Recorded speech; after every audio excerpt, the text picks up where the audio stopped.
and welcome to another episode of The Real Professional. I am so excited.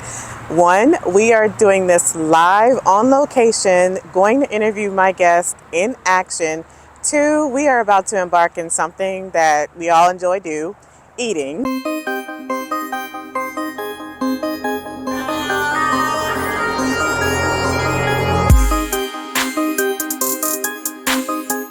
Trust in the Lord with all your heart and do not lean on your own understanding. In all your ways acknowledge Him and He will make straight your paths.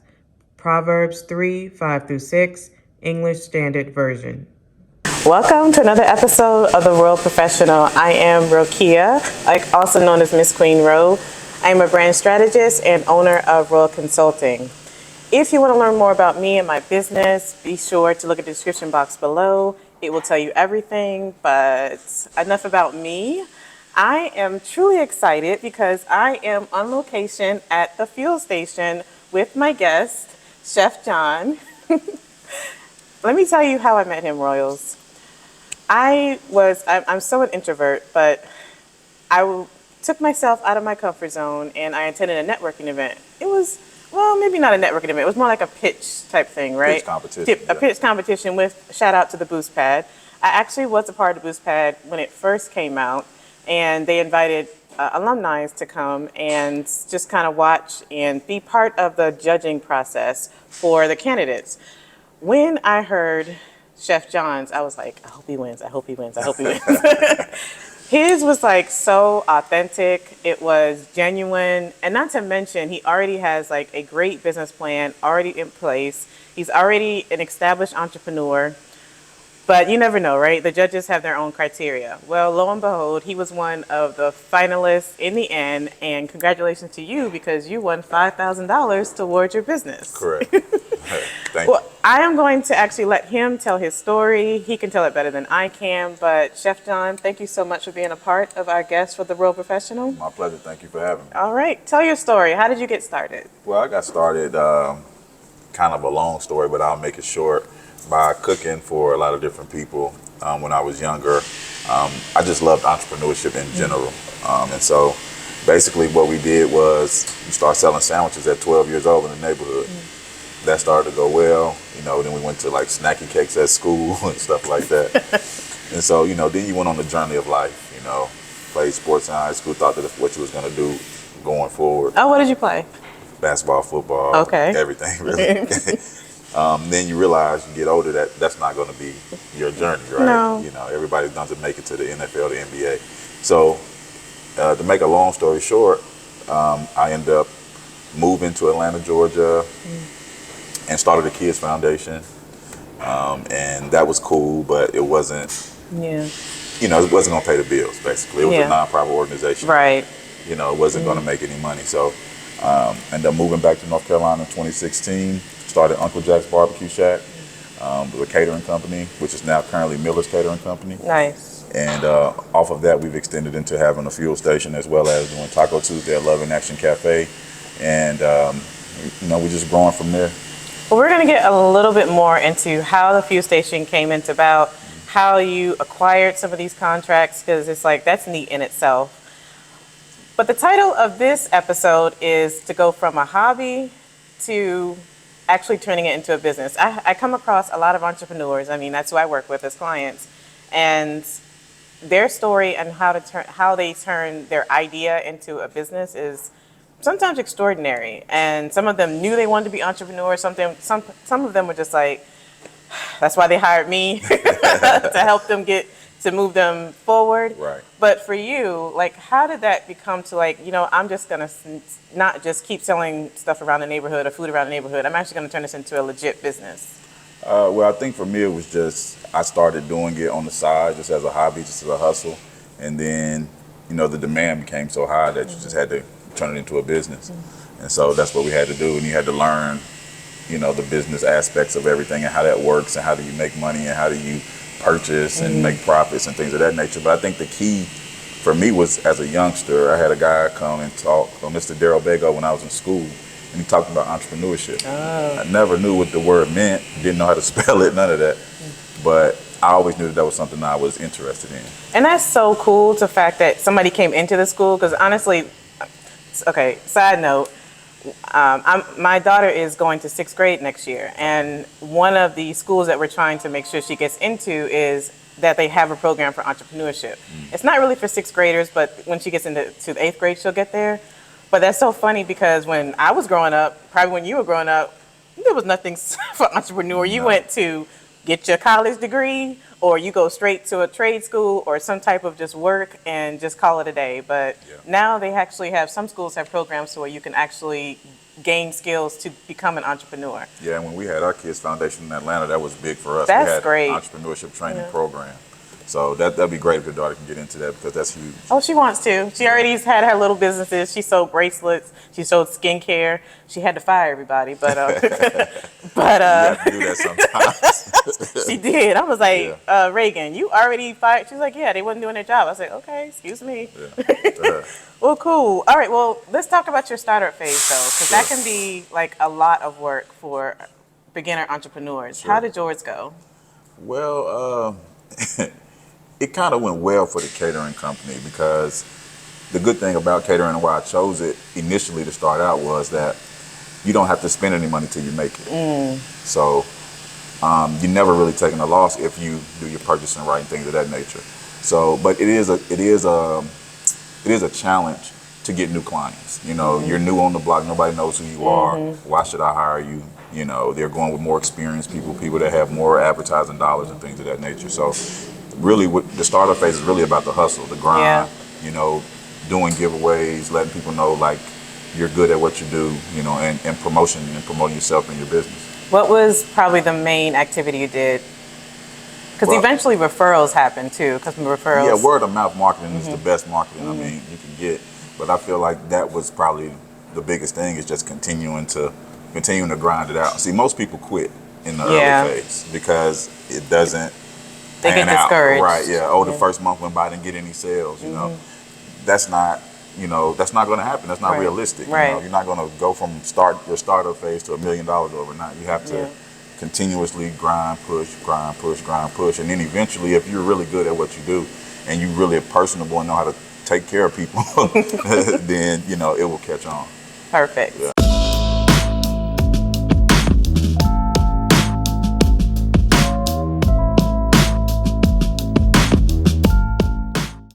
So you mentioned catering. That's kind of how you started out.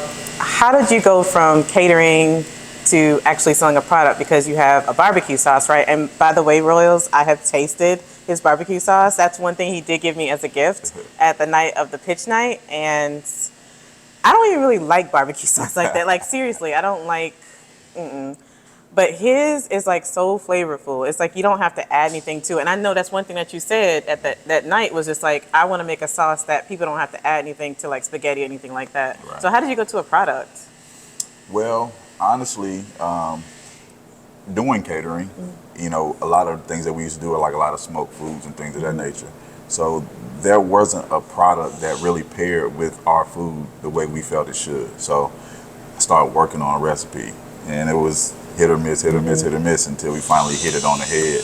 And when we hit it on the head, it was like, okay, this is not really just a barbecue sauce. This is really for a lot of different products.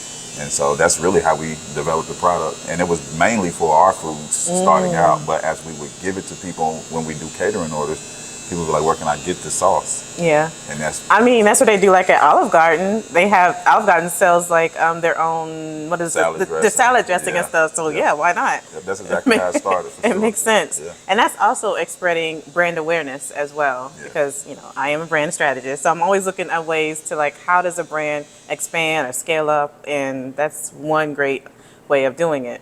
So we're going to go ahead and put that plug in, even though all this information will be in the description box below. But how can we get your barbecue sauce? Well, you can go to millerscateringclt.com and grab it. You can also get it on walmart.com. Just search for Miller's Family Barbecue Sauce and it'll pop right up.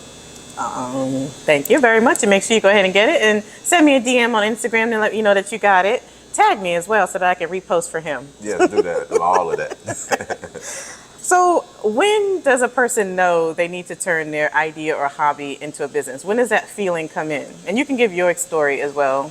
Well, I feel as though This is where you're at in your life. You have to be ready for the grind. If you're not ready for the grind, don't do it. No. Because it's not, every day is not a great day. You don't have great months sometimes. You know, sometimes it is a struggle. And you have to be, you know, willing to grind it out. I think the biggest thing, though, is, does somebody want it? Is it a demand for it? Yeah, that's true. For your product or service. I mean, you might do something and you might love your hobby, but you might not really be great at it. Right. It might not be your gift. So I would say when it's your gift and, you know, people are demanding it. If you hear more people telling you should be doing this, you should be doing this as a business, then probably it's time to step out and take your hobby into a business. Yeah, and also if people are, if it's becoming really advantageous that you're really helping someone. Yes. Because for me, the way I knew I was like gonna have to start charging people was the fact that I kept getting requests. I'm like, okay. Right. I can't, my time is valuable. Exactly. Yeah. Let me start putting some money to this time. Right. And that's when I knew it was time for me to start making this a legit business. Right. But what's one piece of advice that you would actually give a person that's in that startup phase to where maybe they're feeling a little discouraged? And which also leads me to another question. What problems did you go into when you first started? Wow. I mean, there's problems every day. I mean, it is. There's problems in startup. There's problems when you pass startup. Funding is always a challenge, depending on, especially with the product business. You know, you have to have product on hand. You have to pay for insurances and licenses and food science and all types of things before you even get to being able to sell something. But the key, what I would say, is keep hustling. You know, don't lose that hustle. A lot of times when people take their hobby or their hustle into a business, they lose the hustle. Yeah. You know, you never lose the hustle. If you have to sell bottles on the side or sell, you know, time on the side to pay for what you need to pay for until you get the business rolling, in, you have to do that. That brings a good point. Now, you said you had the kids nonprofit agency. Did you ever work for like corporate America or anything like that before you really got into catering? Well, in between doing the Kids Foundation and really doing full service catering or full-time catering, I did work for United Healthcare. And I did well there, but I just didn't like it. It wasn't you. For me. Yeah. Yeah, he's not for one. one. There was too many politics in the office. Everybody's not made for corporate America or working for someone. But, however. Right. We need you to work for people too. Because with that and the fact that, like you said, it's going to take funding for you to start your business. And many entrepreneurs I run into is like, Rokia, you're working full-time entrepreneur. I want to be like you. Well, okay, hold up. Yeah, tell the truth. I didn't start out this way. Right. You know, I've said this many times in my vlogs, in my interviews, to where I worked for corporate America for about 20 years, which it's not even the fact that I needed the money. It was more the fact that the skills that I learned working in corporate America helped me when I became an entrepreneur. Yes. So I'm not saying corporate America is a 9-to-5 is the way to go. Maybe it's you working as a teacher or a nonprofit as he did. But my point is, stack your money first. Put aside savings, things for your entrepreneur, and then gain a skill set to be able to do well when you get out on your own. Oh yeah, for sure. I mean, the skill set is important. I mean, because you could be good at something, but not have the skill set to run a business. Right, you know? Exactly. So the networking, the getting to know people, how to raise funds, purchasing, accounting, all those different business things that you need in order to keep your business afloat. It's bigger than just being good at what you do. Exactly. Yeah. So what's next for you? What's like the next biggest goal that you're looking to move into? Well, Family Food and Beverage is the name of the company that produces the BBQ Sauce. And we're looking to scale that company. We're bringing a lot of new products in the first quarter of 2024. So we'll be looking forward for those. We're looking to do a canned chili that you can just pour out the can and eat really, really good. Not that nasty hot dog chili they got right now. I was about to say, the canned chili that they have right now is a little questionable. Right. We also have like some jams, jellies, pickled okras, corn relish, pickled beets, things that you can just throw into a salad and make it a meal. Nice. And also working on our pasta sauce as well. So that's the biggest thing is scaling our product company. And then we're working on some other things as well, but I'll keep that under wraps for right now. Okay, that's fair enough.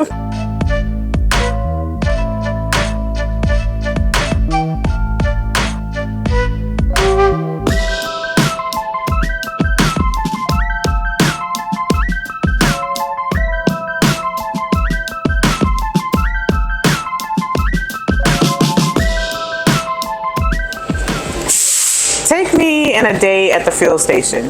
So fuel station is located inside of Cameron Ground Barber Lounge, as I mentioned earlier. And so basically people come in, they get their hair cut, they might want to eat. Also the barbers here and the beauticians here and the nail techs here, they might want to eat as well. So what we do, we come in, we set up, we have desserts every week. We have banana pudding this week, red velvet cake. And then we have a traditional menu, which is like the salmon croquette biscuits, quiche, turkey sandwiches, salads, wings, and their smoked wings, things like that.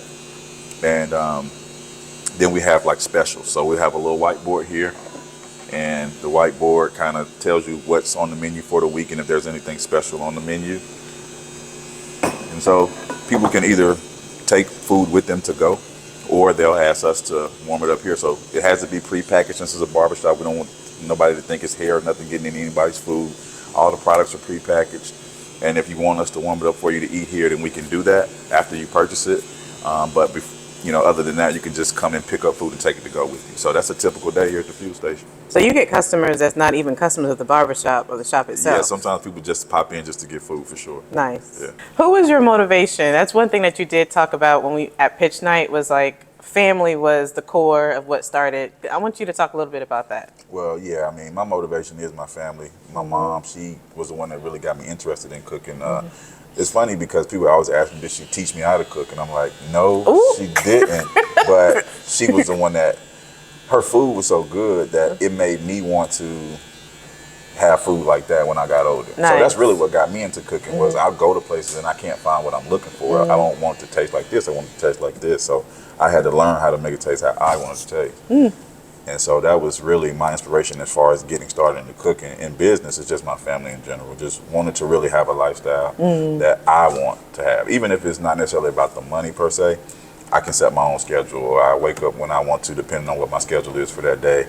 If I want to take a vacation, it can be as long as I want. And then that's lovely. When it comes to the money, there's no cap. Yes. Most of the time you work for a company, you make $35 an hour, or it's $100,000 a year, or whatever the salary is.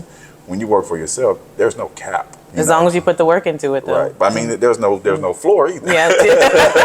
You know what I'm saying? Like you can bottom out too, but there's no cap. If I want to work and make as much as I want to, then there's no cap on that. Love that. Yeah, that's a good way to put it. And this is how long for you now? Well, I started my true entrepreneurship journey, I would say, in 2008 with the Kids Foundation, which actually did well, but it was just a nonprofit. I wouldn't suggest starting a nonprofit before you have your personal stuff, finances and stuff together, because you have to live too. True. You can take a salary and stuff like that, but it's only a certain percentage you can take and stuff like that. But like you said, learning those skills, all the skills I got from being in Atlanta, hustling, building a nonprofit from zero to serving 3,200 kids. Wow. It taught me the hustle, the grind, the entrepreneurship part. So when I actually applied those skills to my gift, that's when it took off. So I would say 2008 was the start of my entrepreneurship journey. Nice. Okay. And we're in 2023, so long time for you, sir. 15 years. 15 years as an entrepreneur. First of all, how do you feel about that? Crazy. Like a crazy person. How does your mama feel now? Like, I know she's proud, but does she have an opinion of what you cook sometimes? Oh yeah, for sure. You shouldn't do that, son. Don't add that, son. But it's okay. I mean, we have different styles, but it's funny because when we cook together, we get our best product. How often y'all do that? Every now and then. Okay. Like we might be working on a sauce, or like we just created a vegan ranch. Oh, nice. And we created it together. So she'll taste it. I think it needs this. I'll taste it. I think it needs this. And then by the time we get to the finished product, it becomes something special. So, I mean, I appreciate her opinion, and I think she's starting to appreciate mine too. You have siblings? Yeah, I have 3 brothers and a sister. Oh, well, you have a big family. Yeah. Okay. I just asked that because sometimes if it's just like an only child or just 1 or 2 of you, the mom really has an opinion, but she has opinions to share. Oh, yeah. Very much so, yeah. All right, so going back to someone, when they're coming up with their business plan, the pricing can be really, really hard for some people, because obviously a lot of us start off low just to make sure we can get the customers in, build a customer base. Even you said in the beginning you had to offer like promotions and things like that. What's some advice that you would give to those who are turning their hobby into a business when it comes to how can we price either that service or that product? Well, what you don't want to do is you don't want to price gouge. You don't want to overprice your stuff. I know that it's tempting to do so, and you want to, you want to add in your time, you want to add in your expertise, but you have to be market friendly. Like you have to go do your market research, Yes. and see what other people are charging. What's the high end? What's the low end? You can't be way higher than the high end unless you have a crazy reason for why that's the case. What I try to do is just price fairly. I want to be fair to my customer, I want to be fair to myself. Yeah. And the money will come. I feel like I would rather sell at a high price, at a fair price, than sell at a high price, because at a fair price, I know that people can afford the products. I'm not worried about just selling to high-end customers, which is fine if that's what you want to do. If you want high-end clients and that's all you want, that's great. But I want everybody to kind of be able to enjoy what we produce. Right. But like you said, you have to do your research first. And that's one assignment that I actually give my entrepreneurs when we're actually in that building the price range for them, is they have to go and provide me research on their competitors and people that they will be in their industry, and then kind of give me two probably limits, one high, one low, and then we kind of meet in the middle as to what would be best for them. Right. So I think that's a good exercise for anybody that's looking to practice as well, because you want to build your customer base, but then I understand if you want to, like you said, go to that luxury client, but have you provided luxury service, especially if you're just starting out? Right. Your target market is key. Who are you targeting? Exactly, exactly. And with food, everybody has to eat. So our target is just pretty much everybody. Exactly. For the most part. Yeah, very good. Marketing in the beginning. How was that? Give us an example of what you did and some advice for someone who's going into the marketing. Well, honestly, in the beginning, really didn't do a ton of marketing. We might have put ads on social media, not even paid ads, just posting. And then, we would do some tastings and things like that. But for the most part, we didn't do a ton of marketing at the beginning. But now with the product line, we're having to market, because getting on the shelves is not as hard as people might think it is. But how do you get somebody to go purchase your product over what they normally purchase? Right. So branding and product marketing is key now. So that's the phase that we're kind of in our company, is growing and scaling is going to be, marketing and branding is going to be key for us. Right. And I know that was part of the plan for the candidates that won the prize money at the pitch night. Was, I think marketing was an idea that you guys were supposed to go into, right? Yeah, for sure. Okay. For sure. All right, perfect. Yeah. What is something important they should know? What about when they're not here, or when you're not here? Well, yeah, so we do have hours, but a lot of times, no one's here because, it's not, can't be here all day, every day. But if we're not here and you want to grab something, there's a self-checkout list here. Just follow the self-checkout list, grab it. You can put it in our tip jar here, or you can pay us through Cash App, and you'll be good to go. So it's an honor system, basically. Yeah, basically. And we got cameras too, so. Let's just point that out. Right. Perfect. Yeah. And then what happens on the weekend? Does it get live in here? Yeah, Saturday is the busiest day. Obviously, it's a busy day for a barbershop. So it's college football season. We normally cut the games on. You can watch the game here, grab food, chill. Like I say, get a haircut, get your nails done, get your hair done, whatever you want to do. But I think that's lit. Saturdays come through. Just have to bring your own alcohol. Fair enough. Yeah. Or is it open on Sundays? I think by appointment. So if you want to do an appointment with a barber, then you can do an appointment on Sunday with that particular barber. But as far as the shop being open, no, it's only appointment only. Got it. Final advice for someone who is just trying to make it in this entrepreneur journey, and what would you tell them? What would be a key message to take away from this? Do your research. Number one, you got to make sure that you know what you're doing. Number two, don't quit. If you're going to start out on the journey, don't quit. The journey may change. There might be detour signs. There may be signs to tell you, go left, go right. This road is closed. Just you gotta be able to adapt, and you got to be able to find another way. Sometimes the GPS gonna lead you into a dead end. You have to be able to find a way around it. And then lastly, just really, give your customers the best experience they can if you can do that. Be friendly, give good service, and provide a good product if you provide a product. If you do those three things, and pray, believe God, because that's going to be huge too. You're going to need a support system, and sometimes it's not going to come from people. Sometimes you're going to need that strength from within. Exactly. To keep moving. Exactly. But if you do those things, I think you'll be good. And a lot of y'all wonder, why do I put a Bible verse in the beginning of these interviews? It's because of what he just said. I make sure God is in the midst of whatever I do, whether it's just a little social media post to these to these interviews, to working with clients all the way. And I want to make sure, give reverence to him, to the fact that he's the one who helped me, gave the biggest support when it came to growing my business. So thank you for saying that as well. My pleasure. He didn't even know that I did that. Yeah. And we're in Cameron Graham Lounge here in Charlotte. So if you in Charlotte, come get a haircut, come get your hair done, nails done, and come to the fuel station and come fill up and get some food. Yes. Chef John, how can people get in touch with you? You can get in contact with me on Instagram at Ameliorated Lifestyle, or Ameliorated_lifestyle. It's going to be on the screen, so I don't have to spell it. No. And Miller's Catering Company on Facebook, as well as Charlotte Chefs Festival on Facebook. And the locations where you actually host? Correct. So if you go to our website, www.millerscateringclt.com, you'll see the address for the fuel station. You'll also see the Taco Tuesday location as well.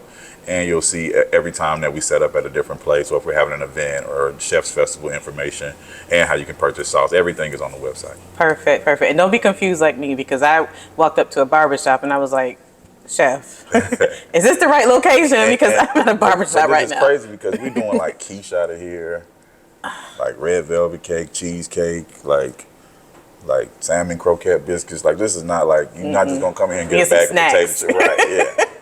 I just wanted to say thank you so much for this interview. I really really appreciate it.